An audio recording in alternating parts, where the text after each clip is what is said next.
I'm Dr. Mike Grover. And I'm Dr. Martina McAdam from the Family Medicine Department of Mayo Clinic in Scottsdale, Arizona. And we're happy to be here to discuss our paper that will be in Mayo Clinic Proceedings, which is validating the diagnostic accuracy of the sleep apnea clinical score for use in primary care populations.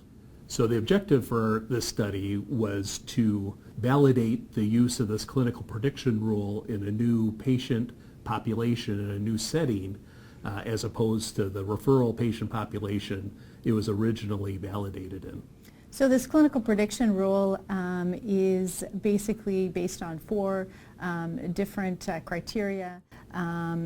Firstly, a patient's history of habitual snoring, history of hypertension, witnessed apnea spells, and then we do a physical measurement of the patient's neck circumference. All of that together is calculated into the score, and in the original study, a score of 15 or greater represented an 81% chance of having obstructive sleep apnea, whereas a score of 5 or less represented a post-test probability of just 17%. So it gives us some nice cutoffs for high and low risk patients.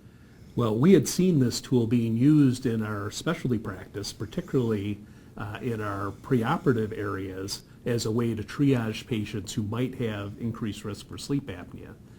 However, it had never been validated in the patient population it was intended to affect, which is a primary care patient population. So before we advocated for broad term use across our primary care practices, we wanted to make sure that this tool actually did what it intended, and could it help clinicians decide who was at higher risk, so that high-risk patients could have expedited evaluations and lower-risk patients could have clinical interventions within their primary care setting, such as losing weight, increasing their exercise, and to do things like sideline sleep, which could be followed by their primary care doctor. The tool, so it's basically a sheet of paper with the questions, and then there's a graphic representation of the risk.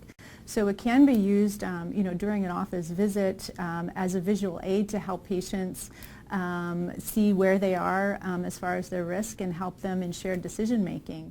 So I think for patients, again, it's an excellent visual aid, but that it also helps us to guide them through the process of, if patients are at lower risk, helps us guide them toward lifestyle interventions, but also if they're higher risk, it helps us to convince them that, that we're concerned enough because of their higher score that they need to have either, a sleep medicine visit or just refer them directly for a sleep study. And I think really it's a very, very effective visual aid. Instead of my just telling them, hey, I think you're high risk, I can show them graphically, your SAC score is 50, that puts you at a much, much higher risk. Unfortunately, about a third of Americans snore. And so we certainly see patients come to the office, particularly with their bed partners, complaining about their snoring. And only about a third to a half of those patients will actually have sleep apnea. Well, I think first takeaway point is that this tool works, that it helps to stratify people's risk, we think very well into three groups, into low, intermediate, and high risk groups.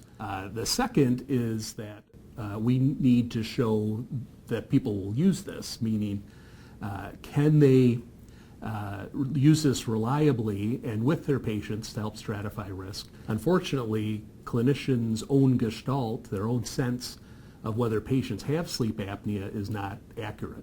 And so using a tool like this that takes 4 clinical characteristics into account is a much stronger predictor, even among sleep medicine specialists. We hope you found this presentation from the content of Mayo Clinic Proceedings valuable. Our journal's mission is to promote the best interests of patients by advancing the knowledge and professionalism of the physician community. If you are interested in more information about us, our homepage is www.mayoclinicproceedings.org. There you will find access information for our social media content, such as additional videos on our YouTube channel or journal updates on Facebook. You can also follow us on Twitter. More information about healthcare at Mayo Clinic is available at www.mayoclinic.org. This video content is copyrighted by Mayo Foundation for Medical Education and Research.